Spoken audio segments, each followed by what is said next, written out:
নবীজি বললেন, আমার কি একার দাওয়াত? এখন হয় আপনার একা? আয়সা নাই কেন? আয়সা না, আপনার একা। তো নবীজি বললেন, যাও, তোমার দাওয়াত কবুল হলো না। আবার দাওয়াত দিছে, হুজুর আপনার দাওয়াত আমার বাড়িতে। আমি একা নাকি? কাহা আপনি একা? তা না, তোমার দাওয়াত কবুল হবে।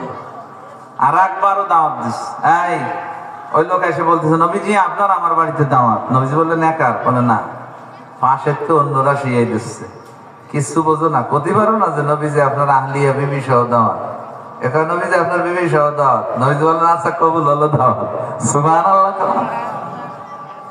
আরে আমরা যদি বুঝতাম যে শরীয়ত কি জিনিস, প্রতিটা ঘরের ভিতরে জান্নাতের শান্তি দুনিয়ার থেকে মানুষ দেখে দেয়। স্বামীরা স্ত্রীদের হক গুলো ঠিক মতো আদায় করবে। আজকে আমার মা বোনরা অনেক খুশি হবে, কারণ এই বিটি কেউ আজকেও করে না তো। সবাই এসে খালি বিটি গিয়ে একেবারে কসলা কায়দা মতো কোয়ানে বিটাকে খেদমত করলো না, এটাই। কিন্তু তাকেও যে কিছু হক আছে, পাওনা আছে, এ নিয়ে কোনো আলোচনাই নাই।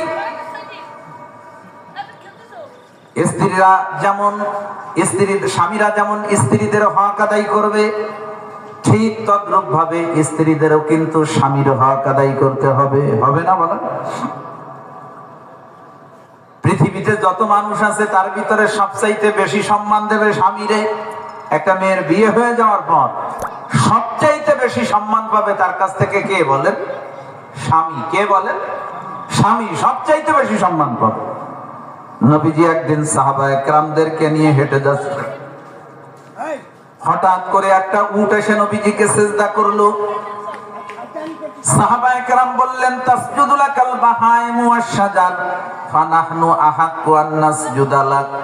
ওগো আল্লাহর হাবিব, আপনাকে দেখি গাছে সিজদা করে, আপনাকে দেখি প্রাণীতে সিজদা করে, সুতরাং আমরা সাহাবীরা বেশি হক রাখি আপনাকে সিজদা করার। আপনি অনুমতি দেন, আমরা আপনাকে সিজদা করব। নবীজি বললেন, সাহাবায়ে কেরাম, তা হবে না।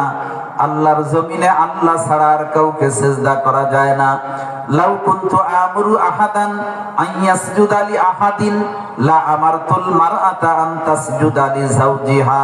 আল্লাহর জমিনে যদি আল্লাহ ছাড়া আর কাউকে সিজদা করা যেত, আমি নবী প্রত্যেক মহিলাকে বলে দিতাম মহিলারা যেন তাদের স্বামীরে সিজদা করে। কিন্তু আল্লাহর জমিনে আল্লাহ ছাড়া আর কাউকে সিজদা করা যায় না, তাই স্বামীকেও সিজদা করা যাবে না। তবে স্বামীর মর্যাদা বজায় রাখা লাগবে। স্বামীর